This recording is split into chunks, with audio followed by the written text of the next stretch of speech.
Guys, mamimitas muna tayo ng rambutan.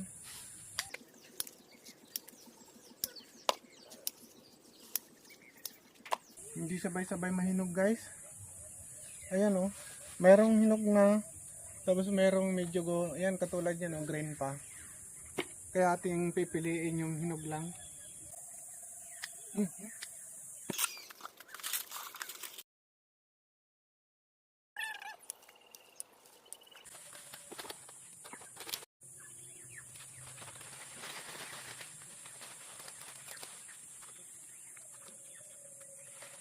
Yun guys, ito lang muna ang ating kukunin. Yung kakainin lang. Pag gusto natin kumain uli, pipitas na lang uli tayo. Tamis?